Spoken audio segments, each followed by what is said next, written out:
And with my kinfolk, Najee and Isaiah. And we're here for part 2 of this show on a Monday. It is December 20th, 2025. We're going to hit on some solid topics today, and we're going to ask you for some Q&A at the very end of the show. And we're just happy to be here. It's Christmas week, as we said before, and just make sure you, getting to where you're going safely and getting back to your home safely and to be with your family and everything, because we want everybody to be able to celebrate Christmas with your loved ones and everybody that means something to you. Make sure you hit that like and subscribe all the way across the social media atmosphere. We're there. We have pretty much social media on every platform. So check us out. Visit us. Facebook is really growing. We're solid over at Facebook. So if you want to check us out over there, make sure you do that. But we're glad to be back with you on YouTube. And today, it looks like today is going to be the last day for Monday Night Football. Am I right about that, Najee? Yeah, so last Sounds about right, sir. Sounds about right. Yeah, this is the last Monday Night Football week of the season for the NFL. It seemed like it was just yesterday that it started, but it blew by us. And, things go so fast now, you can't keep up. So I'm going to go ahead and bring in my solid kinfolk, my man Isaiah. How's he looking today? I'm going to ask you, the viewer, how is he looking today? They're going to say the same thing. He's handsome. He's extraordinary. He's well-dressed, smart, all of that stuff. Yeah, man, this is a beautiful season, man. I enjoyed this season of football in college and pro. It didn't turn out the way I thought it was going to be with my Dolphins, but now they got to make some ultimate changes. They already clipped Greer, and it was a thing where there was a triangle that they had going on with Greer, Tua, and McDaniels, and now two out of three is gone. So Tua is sitting the pine, and Greer is gone, and McDaniels skating on thin ice. So, we'll see how that thing turn out with the Dolphins. But other than that, my Canes has been successful. My Miami Heat has went into a glitch where they've been up and down and rocky, but it's basketball season. We're going to turn it over to Najee and let him do his thing. Let him do his thing, basketball, right? But yeah. So everything other than that is going pretty well with me. Yes, I'm feeling good. Just ready for the holidays to transpire. And that's what we always want to hear, that you're doing good, because when you're doing good, I'm doing good, and that means Najee is doing good as well. How you doing, Najee? Doing good. I'm doing great. What you talking about, sir? Come on, don't underscore me, man. What you got going on, man? Yeah, despite all the Ravens getting beat down. That's all right, man. That's a good man when your team done got smothered, and then you come on and with a smile. He's very humble about that, and he takes it like a man, like Lil Boosie say, take it like a man, baby. You gotta take it like a man. When they lose, they lose. When they win, they win, right? We didn't lose by over 20 points. When you lose, you got smothered, bro. When you lost, you got an L. Okay. Oh, okay, yeah. I guess, bro. Well, the weekend been good. It's been impactful with a whole bunch of sports. When we talking about football, basketball, and of course, you had that funny fight we had Friday. So I mean, it was not. We could say right now, it was not a boring weekend at all. Absolutely, it's never a boring weekend when sports are going on, no matter which sport. Technically, football, basketball, baseball, hockey. I mean, I was downtown over a week ago, and there was a bunch of people coming out of crypto for the hockey, because the hockey team plays at crypto as well, the LA Kings. And that's one thing I want to get to, is a hockey game in the next year or so, because I really want to see what it's like. Everybody keeps telling me it's a beautiful thing to be able to sit in that ice rink area and watch them skate. Yeah, it's that's what it's all about, right? Those guys are going on those skates, and they can roll fast on those skates, and they're very skilled at what they do. So we have all the utmost respect for the hockey team. They're right up the street in El Segundo from the Lakers. The Lakers facility is right around the corner from the hockey training facility as well for the Yeah, Kings. hockey has made a dramatic turn, DC. When we were growing up, all the hockey players, they ain't had no damn front teeth. They didn't have no teeth because they were constantly getting them knocked out or fighting or whatever, right? Get hit in the face with a hockey stick and then your grill gone. Exactly. Yeah. So let's get into a few topics that we want to talk about in the part 2 of this thing, because, we want to talk a little bit about the NFL. And I want to start out with talking about DK Metcalf from the Pittsburgh Steelers, star-studded wide receiver. To me, gifted in a lot of areas with his talent, with his size, with his skill set, and he can run to be that big and tall, in my opinion. He kind of reminds me a little bit of a combination between T.O. and Moss, but he's like a hybrid between them two. Because Moss was a little on the skinny side. T.O. was in great shape. Mm-hmm. So I would more so kind of equate DK Metcalf along those lines. Yeah. It looks like they were playing the Detroit Lions last night, and I guess, because I don't know, and I'm assuming, because I'm going to ask you, Isaiah, first, what really happened with that? Because it looks like from the highlights that I've seen, he was reaching up and grabbed a fan from what I could see, and looked like he was talking to the fan. I don't know whether he threw a punch or not. Do you think that's appropriate for a professional football player to approach the end zone like that, where a fan is leaning over some railing, I guess, that was right there, and he walks up, and I guess they had an exchange of words? Do you think it's smart to do something like that? Because I don't think it's very smart what DK Metcalf did. It's not, DC, and it's sad because you shouldn't even be allowing a fan to distract you while you out there on the sideline. I mean, of course they're going to be taunting you and all that type of stuff, unless they threw something at him. And even if that was the case, if they hit him, their security to come out there and uproot those type of fans that does stuff like that if they happen to throw something at them. And if just words really don't mean anything, so long as they didn't hit you or throw anything at you, he shouldn't have went over there and approached those folks. And I'm almost guaranteed he's going to get his ass sued, man, because he walked over there and reached up and grabbed the person's shirt, and then he punched upward, which means I don't know whether he connected when he punched up, but the mere fact that he approached that fan, it don't look good for him, and they're going to probably fine him or suspend him for doing something like that. So he's got to remain composed when you out there, man, and don't let that distraction bother you, because it's nothing but a 12th man, if you ask me, when somebody can say something and throw you off your game. It's just more just like the whole stands are rooting against you. Similar to what they had in the stadium when the Miami Hurricanes was playing the other day. They literally got the 12th man written in their stand, because they're going to make enough crowd noise to deter you from hearing the play calls and things of that sort. So it's kind of equal to that.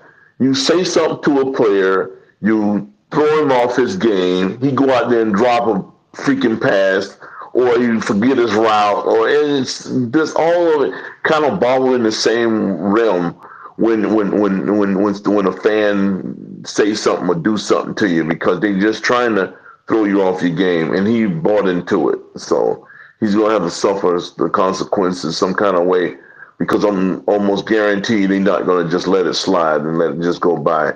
He's going to get fined some kind of way. Yeah. For sure. And here's what I got with that. It looks as though you're a professional athlete, so you're held to a higher standard and a level of professionalism when you're playing on a field, or whether you're playing on a basketball court, or whether you're playing on a baseball field, or whether you're competing at any level of sports, especially professional sports, because you're getting paid, you're employed by an organization, and you represent that organization. And it doesn't reflect well when you do stuff like DK Metcalf did yesterday, because it was totally unacceptable. He had no business approaching that fan whatsoever. And I'm asking myself, did the fan throw something at him, or did something, trigger him to go over there to do something like that? Because it says right here, the fan he's alleging that DK Metcalf took a swing at him at Ford Field on Sunday, December 21st, because he called DK by his full name. By his full name. And I guess he got angry about that. That is dumb. It is not smart. Man. And as much as I admire DK Metcalf, it's just outright dumb to do something like that, because here's a guy that you would never have paid one attention to. You wouldn't have paid him no attention if you saw him in the streets. Now you're going to have to pay this man. You don't even know him, but you're going to have to pay him something because you laid your hands on him. Najee, was that appropriate? It's never appropriate when you go out there and mess with a fan. Even when the Malice in the Palace, one of the biggest brawls of sports history, bro, that thing got so out of hand. Like, bro, everybody got suspended. Reggie Miller was suspended in that just because he was part of it, even though he didn't really swing on anybody. So I mean, when it comes to the athlete and the fans, bro, you got to be able to poise yourself in a certain way. Now, if he were to have hit him or put his hands on him, then of course you can say, "Hey, you defended yourself." But for you to go over there in the stands to go mess with him, bro, that is a lose situation. He is not winning at all. You got there's nothing on your side that can justify that stupid move. Yeah. And just for someone to call you out your name, because I go by DC, but my name is Derek Shea. You call me Derek Shea, okay. I'm going to take it as a compliment when you call me that. But how do you even, I just don't see the logic behind why some people decide to pay out money when you don't necessarily have to pay out money, because he could have easily went about his business. Now he could possibly face a NFL suspension or a fine or both. And this man is going to more than likely take it to court, just like Isaiah just stated. And he's going to say, look, man, this guy laid hands on me.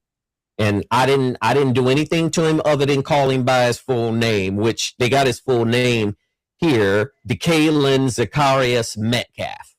That's according to this article.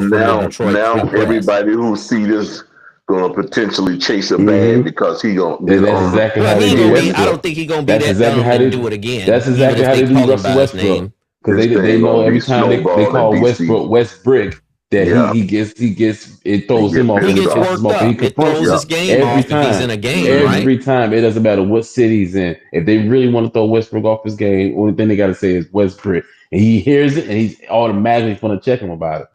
Automatically.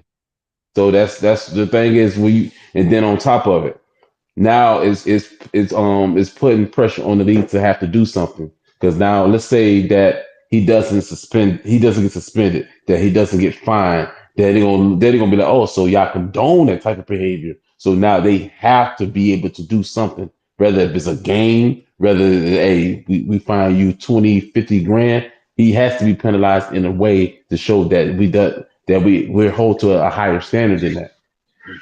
Man, I can guarantee his phone was ringing off the hook with attorneys, DC. Oh, for sure. That's it's just like when Davante man. Adams pushed that cameraman's camera out of his hand at a Kansas City game, I believe it was, when he played for the Raiders.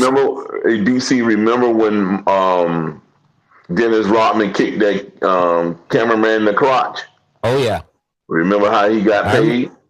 Well, I remember how he started acting it out right after Dennis Rodman kicked him. Yeah. He sat there for a second and then he thought about it. Oh, my God, this is an opportunity of a lifetime. Then you see him lean back and he started acting like he was in excruciating pain. We all know what happened with that, but you make a valid point, and that is a good analogy to what this is. And alleged here, quote, DK Metcalf approached the guy and said, "That's what? That's not my real name." It obviously, I just Googled it and it said it is his real name. And I guess the fan said that he just don't like his real name. However, whatever the case may be, he's going to have to pay out, and it's going to be a lesson learned. And I hope Mike Tomlin talked to him about it and say, look, you don't go after these fans. They pay their hard-earned money to come see these games, which get you paid. Does that make sense? He's getting a paycheck because of that fan. is, rabid as their fan could be, as long as they're not getting physical or throwing things at people, I don't see any issues with them. They do it at wrestling. I mean, that's what made wrestling famous. I mean, we used to go to the wrestling matches in the Hollywood Sportatorium down in Miami. And when that happened, they will be trying to badger those wrestlers to come out of the ring to fight with people in the audience and everything. It was all a game, Mm-hmm. And this guy just hit the jackpot by calling this man out by his name, right? Yeah. So, yeah, hopefully that's something that DK can learn, because he's a great player. He's to me, he's one of the top wide receivers in the league. He got a real fat contract to come over to Pittsburgh from Seattle, and we wish him well. At least I do, right? All right, let's move to the next one, and let's talk a little bit about the NFL further, and let's go into some of the games and some of the highlights from the games. We know Baltimore lost against New England last night, right? Is that right, Najee? Yeah, they lost. Yeah, that sounds pretty accurate. Yeah. The quarterback got hurt. I don't like that, but I'm glad they lost. I didn't like Lamar Jackson getting hurt, though. Yeah, absolutely. I do want to move over and ask you guys about Tyreek Hill's comments. And I read a comment yesterday that he has already expressed his displeasure with returning to the Miami Dolphins organization. And he says he's not going to play another down with Miami. Quote, he don't plan on playing another down, and he'll retire if he has to for this last year, because he's in his last year of his contract. Do you think that's... I'm going to ask Isaiah first. Does he appreciate anything? The organization showed him so much love. What the F is wrong with him? I mean, come on. I think he's just a bitter, ungrateful piece of crap, if you ask me. He's gotten all of this personal trouble when they supported his ass, and now he get injured and start talking shit. So I'm sick of him. Let him go on about his business. I am too. He came down here chasing a bag, bring his ass down here, was late for meetings and all this stuff, and got his ass arrested and was crying like a little girl when they arrested him. And now he's talking shit from the sideline. He can't even keep his family intact. Now he's talking crap about the organization that took him to exactly financially where he wanted to be. So he's, to me, just ungrateful, man. That's a very good word to put next to his name, because I think he's just outright foolish to even talk like that. If you don't want to be there, you go upstairs to that office and you tell them, look, I don't want to be here anymore. You don't have to put that in the media. You don't have to do that. Listen, he could have stayed in Kansas City. He didn't have to come down there. He came down there for the bag, right? Mm-hmm. So he wanted both ways. He want everything all in one. You want to come down there for the bag, and you want to win a Super Bowl down there, and that wasn't actually possible because everything didn't line up that way. And I think a lot of it, a lot of this heat that's on Mike McDaniel is because of people like Tyreek Hill and other players that decide, look, we do what we want to do here. We don't show up when we want to. We come late. We show up at the game late. What you think about that, Najee? I mean, it's right, because it's showing that them guys are not disciplined. They do whatever they want to do. There's no respect anywhere. So okay, so the thing is, it's his personality, because I mean, for you to get arrested and right in front of the stadium and being embarrassed, you would think you would be able to calm down a little bit and come back to earth. No, he's just on his high horse. Yeah, he is. He really is. He's going to be humble somewhere in this world. It's just going to be happy, and that still don't humble him. Then that means that's who he is. That's just what he is as a person. Well, he probably lost his humbleness at some point. Right? He got all this money. Nobody technically can't touch him on the field because he's just that fast. And that remains to be seen with that injury. We don't know how that rehab going.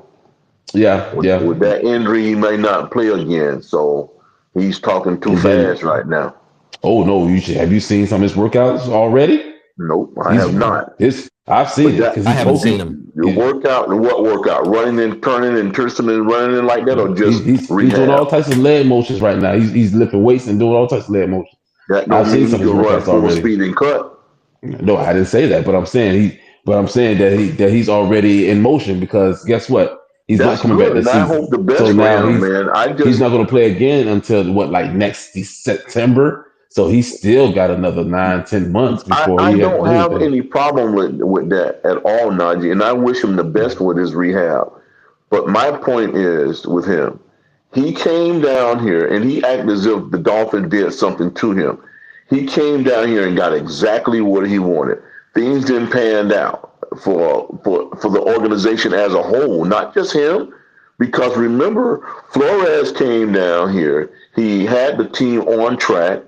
They drafted Tua when he told them not to. It's so many things happened to this organization in the last 5 to 7 years that he just happened to be a part of. They got rid of Greer, which is the general manager. They put Tua on the bench, and then he got hurt. So a lot of things went sour when they thought they was going to have it in the bag because they start progressing. And it just went sour. But the crazy thing is they also has gotten worse every season since he's been there.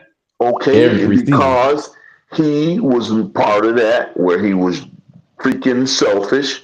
He showed up to meetings late, allegedly, and Tua was the one who dry snitched on him and saying that guys don't be showing up to the meetings. His whole homeboy, who he used to kiss up to, dry snitched on him. So now he's injured. He's outside looking in. Even if he would have been in KC asses are sitting home watching the games with us too. They didn't make it to the playoff. Because they're not going anywhere. Kansas City is not going anywhere this year. They home too. They already been eliminated. Yes.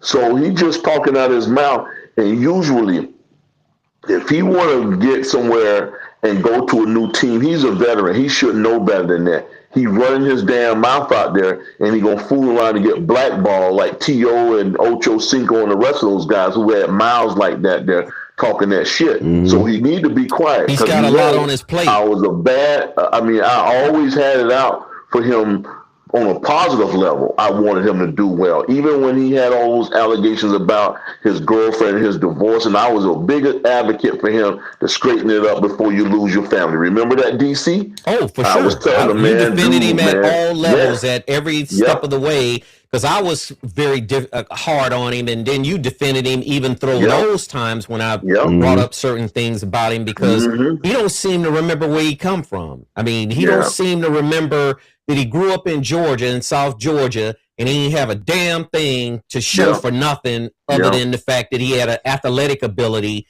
to get him parlayed into where he is now. And if he don't understand that, bruh, you in denial. I'm talking directly to Tyreek Hill. You're in denial, bro. You need to put both feet back on the ground and try to get your attitude right, because your attitude ain't right and you ain't right. I'm just telling you from what I could see from a distance, and at the end of the day, his employment relies heavily upon him collecting a paycheck every football season, because they don't get paid in the off season. Let me repeat that. They do not get paid in the off season. They don't get a check from February, March, April, May, June. They might start getting a check when they start training camp, I think in the summer, right? They give them they start paying them. I think they start getting paid then. But the thing is, facts still remain. He's got that huge divorce settlement going out, and I think he can afford it. But if he want to continue to grow, he's got to get on another team and start showing some of that athleticism that he had when he was with Kansas City, and the first couple of years when he was with the Dolphins. He just proved that he was a superstar, man. But damn, you be quiet about it and move with silence, man. Get yourself together, get your act together, and get back on there and shine again. Let your athleticism and your ability speaks for itself. You don't have to be out there running your mouth to a team that did exactly what you want. Now you biting their hand because they losing and they don't have their stuff together. I mean, I'm a Dolphin fan before you ever got here, man. And I'm going to defend my Dolphins. After he left, won 2 of them. Kansas City went to the Super Bowl 3 straight years. So let's just think of the logic behind it. If he would have stayed in Kansas City, took maybe 3 to 4 million less. I don't know the exact amount with which they were coming up short that they wouldn't pay him to go to Miami. But let's just say he would have stayed. He still would have got more Super Bowl rings, and he would have got that bonus money from going through the playoffs into the Super Bowl. They probably would have three-peated. They probably would have three-peated. They could have with him. With his talent. With him, it's another option. Yeah, they probably would have three-peated. I think it's just terrible that people get that way. They say money can change anybody's attitude toward how they view life, and I don't believe that. I think we have a lot of people that's got a lot of money and they're earning a lot of money and they're humble. They don't get out beside themselves where they thinking they better than everybody else. Like he told that police officer who asked him to let the window down. Yeah. He was like, man, don't tap on my window. Okay, well, we're going to get you out of the car and we're going to get you onto the ground because you failed to follow. That was a humble pill he had to take. He had to take a humble pill that day. And I'm going to tell you right now, for people who look up to that jackass, don't try that what he did. You're going to wind up in a coffin. Because if that cop would have shot through that glass, because they couldn't see his chocolate ass in there. So he rolled up that window several times after they knocked on it for him to roll that window down. I mean, I'm urging folks, don't do that crap that he did. You'll wind up in a box. That's right. Now imagine if he wasn't on a busy street during the day. Imagine that if it wasn't an expensive car, because by you driving that car, you worth money. Just basic math. So, so with that alone, imagine if it was dark. Imagine if he was outside of the city. Let's just say it was outside. It's outside the city. Then what is less traffic? He would have most likely would have had a bullet in him. That's right. I mean, because when you're not following simple, you can't see him in the bright sun. Imagine at night. Yeah, because you can't see in the car, and he couldn't even follow simple directives. Look, I don't have a problem letting my window down, man. That's that arrogance, man. The first thing you do is comply. Ignorance and arrogance go together. You comply, man. You comply, then you'll worry about the case later. You comply first. You show your hands. You show them where they can see your hands to get you out of the situation. Then if you want to sue them or whatever you felt like you're wrongfully treated, then you take care of that up later. But you need to stay alive first of all. Exactly. Yeah, I totally agree with Isaiah. I wouldn't recommend that to anyone. If you get pulled over and stopped, you need to comply with the simple demands of a law enforcement officer and just, take it up later in court in front of a judge. That's the best way to do it. There's no other way to do it. Here's another case of another receiver, Brandon Aiyuk for the San Francisco 49ers. He got his whole contract voided out because he just wouldn't follow certain procedures, especially when he was injured. I mean, how can you not take that serious? I don't understand that. That just doesn't make any sense to me. This man had a massive contract, and it looks as though he's voided the guaranteed money for the 2026 season in July 2025 after he failed to meet certain contractual obligations, including participating in team activities and rehab for his 2024 ACL injury. Is it that hard to show up and go through your therapy to get paid? Najee, tell me, man. Najee, is something wrong with me, Najee? Tell me what's going on with that. Man, everybody got their. This is what we said last night at work. If everybody had common sense, if everybody thought the same way, this will be a boring world.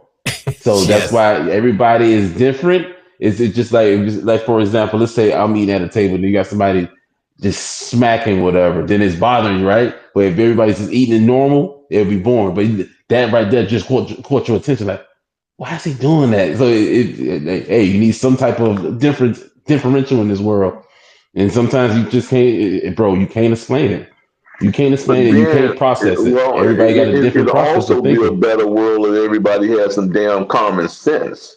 That would make it better too. Common sense is the key. That is the freaking key. You can be different if you smack, if you don't have no manners, but if you had common sense, that's better because that's all common sense. Common sense. They call it mother wit. That's what they used to call it, mother wit. Yeah.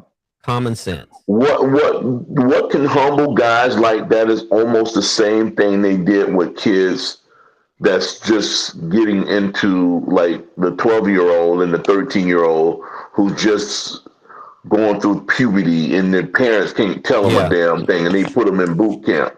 So the boot camp for adults will be send them to a damn job that they probably wouldn't want to do. Let them get on the back of a garbage can truck or either a forklift or do something where they can they will hate. Go clean up a damn classroom after the kids done been in there. Let them do that for a week and say, damn, I got it made. I'm going to be off for 6 months. I can travel around the world and I got a humongous bag. And I can just enjoy not just my intermediate family, but the grandmas, the aunts, the uncles. All of them are supplied with finances because of me. That's right. A lot of people are depending on one person. Yes. And when they consider stuff like that, you wait. I'm willing to bet you if we revisit this thing in 5 to 10 years, that same dude going to be looking back and saying, what in the hell did I blow? Why did I blow? That's generational wealth. Bro, look what Charles Barkley does. Charles Barkley know he used to do a lot of stupid stuff. And he look at these younger kids now, he'd be like, bro, that was stupid. Why would you do that? He said, well, he'll tell you off rip. Well, I'd be the last person that say somebody's stupid because I used to swing on people, swinging on fans. I was like, yeah, man, that's crazy. Listen to this. And I told DC, I don't know whether you heard it, Najee, but Cam Newton was in an interview. And Cam Newton said, we know he's successful at this point of his life as well. But to see those NFL checks go away, that's the dude. He said it. He said, "Man, I'm making a little money like that there, but imagine making freaking $200,000 or $2 million or $20 million a year. You know." You're making $20 million a year, and that go away. Where now you're making $700,000, $500,000 a year. That's a huge difference, man. That's a massive difference in the lifestyle. That's a totally different lifestyle. Yeah, that's a totally different lifestyle. Yes. It's a completely different lifestyle. And a lot of times you have to come down. You don't go up. You come down to a lower level lifestyle than you were used to having, because a lot of them, they live such extravagant lifestyles. It's just hard for him to want to take less, right? Yeah, and just think about this, guys, and we mentioned this a lot too, and we made our first segment about boxers. You imagine these boxers who fight for 30 million, 50 million, and of course we just seen 90-something million dollars. When their career is over, how fast they become broke. DC, you and I see it. For sure. Boxing is some of the best superior boxers be broke as hell, man. Boxers end up broke. Man. It happened to Mike Tyson. It happened to George Foreman. It happened to Joe Lewis. It happened to a whole bunch of them. Yes, man. It happens to all of them, man. It happens to a lot of them. Them guys are broke, man. They spending habits. They second lives. Yeah, all that stuff. That all adds up. You got people that got 8, 9 cars, and cars they don't drive. Then you got them. They have a wife, kids, and then they have a mistress. And then the mistress live higher than the wife. That stuff adds up, bro. It does. And if money keeps going out and no money is coming in, that's just elementary. It's a no-brainer with the whole situation where if you thinking about someone who's used to earning a certain amount of money and then that money cuts off, then guess what? Nobody's going to have any sympathy for you because you should have managed it better. And a lot of these athletes go to court to get their child support payments lowered, and they're usually never successful. I ain't making this type of money no more. Most of them don't get it revised. They don't do it. Yeah. It's very rare that a judge will lower child support payments for an athlete who's going in there pleading broke. That's kind of how it works, Yeah. And since I'm mentioning Brandon Aiyuk, it looks like here, according to the latest news, he drove past 49er Stadium over 100 miles an hour. I don't know what type of point that he was trying to make with that. Well, let me tell you that. Driving 100 miles an hour can get you locked up, by the way. That's a criminal offense. Yeah. Reckless driving. Absolutely. That's not a careless, that's reckless. Careless, you will get a citation. Reckless, you go into jail. And that is reckless. Yeah. Exactly. So last but not least, let's talk a little bit about Tua's situation in Miami. I think the party's over for Tua. Don't you think so? Yeah, I think Tua's the luckiest guy on the face of the earth, man. He's the luckiest guy in the face of the earth. You think about a guy who, at that moment, the current head coach did not even want you on the team. And the two upper guys above him say, no, we'll go ahead and get him anyway. With Greer and Stephen Ross, who foot the bill. And also, they wind up jamming Flores up because they tried to prove themselves right. They were right, exactly. They did not want to bite the bullet and say, man, this guy was right about him. And they did everything they can for Tua. Tua had concussions after concussions, all these different injuries, these little minor problems, and he played good in spurts because some of those years he was the leading passer, but he just wasn't consistent enough to be like a guy who you're gonna put all your marbles in the basket for, man. But they did it. They did it. They the one fattening this guy up, and here it is. Years later, he don't pan out anyway. And it has nothing to do with a concussion. This is the most healthiest he ever been. But he had in the league, yeah. Right. And he's never been this healthy. And he changed his whole demeanor.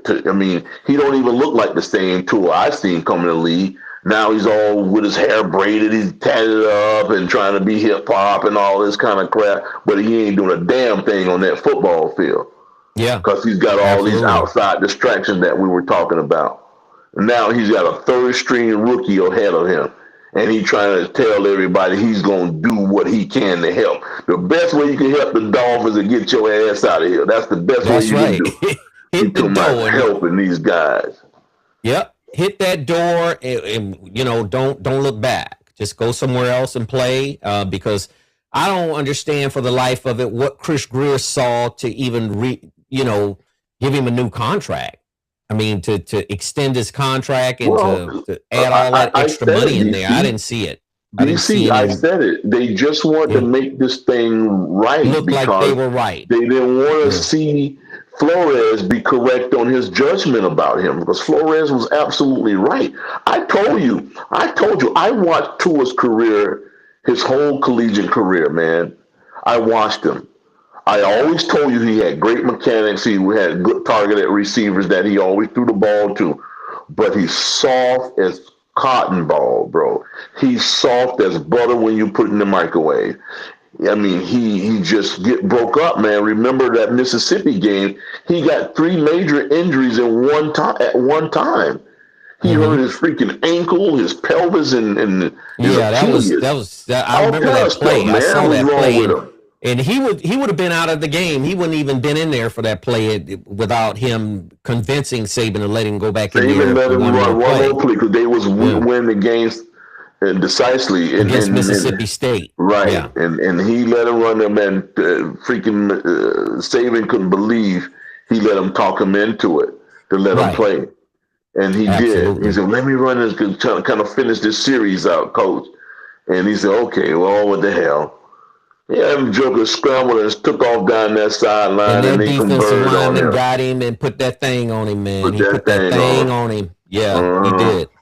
Yeah. So, because he don't know how to slide. He never knew how to slide.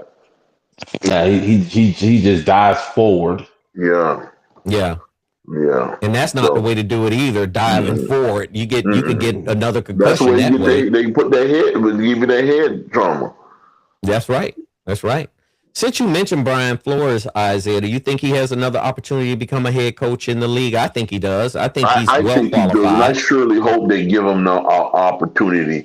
That's if he wanted, man, because he surely got the experience and the knowledge to run a team, man. It was evident when he was here because this was the first time he was, a head coach, and he managed the team well. They just had some disagreements here, and then ultimately they got rid of him. But Flores is a hell of a coach, man. Yes. I mean, the guys love him. He knows what he's doing. He's stern. He backs up what he says. And I believe he needs to get another job. I even hope that even him going to collegiate, because I think he will be a great college coach as well, man. I do too. At a Division I school. I do too.